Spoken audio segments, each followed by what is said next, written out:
আসসালামু আলাইকুম ওয়া রাহমাতুল্লাহি ওয়া বারাকাতুহু। এবার একটা হাদিস ফজিলত সম্পর্কে শেয়ার করতে যাচ্ছি।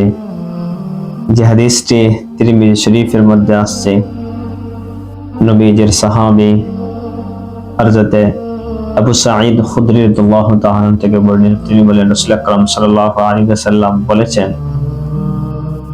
যখন কোনো ব্যক্তি বিছানার মধ্যে যায় শোয়ার জন্য, নিদ্রার জন্য, যাওয়ার পরে সেই বিছানার মধ্যে গিয়ে তিনবার একটি দোয়া পাঠ করে।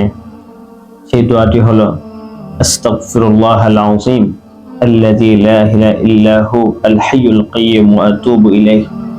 যখন কোনো বান্দা এই দোয়াটা তিনবার পাঠ করে, রাসূল আকরাম সাল্লাল্লাহু আলাইহি ওয়াসাল্লাম বলেন, ওই বান্দার গুনাহ যদি দুনিয়ার সমুদ্রের ফেনা পরিমাণও হয়, এমনকি দুনিয়ার মধ্যে যত গাছপালা আছে, ওই গাছপালার যত পাতালতা আছে, এত পরিমাণ গুনাহ হয়, অথবা দুনিয়ার মধ্যে যত মাটি বালুকণা আছে, এত বিশাল পরিমাণও গুনাহ হয়, এবং দুনিয়ার মধ্যে যত দিন অতিক্রম করে গেছে, এত দিন সংখ্যা পরিমাণ যদি তার গুনাহ হয়, আল্লাহ রাসূল আকরাম সাল্লাল্লাহু আলাইহি ওয়াসাল্লাম বলেন, আল্লাহ রাসূল এই দোয়ারই বরকতে, এই দোয়ারই মাধ্যমে তার দুনিয়ার সব গুনাহ তা মাফ করবেন। সুবহানাল্লাহ। আমল করেন। তাহলে দেখেন, এই দোয়া কিন্তু আজকে আমরা আমল করি না। কত সংক্ষিপ্ত একটা দোয়া।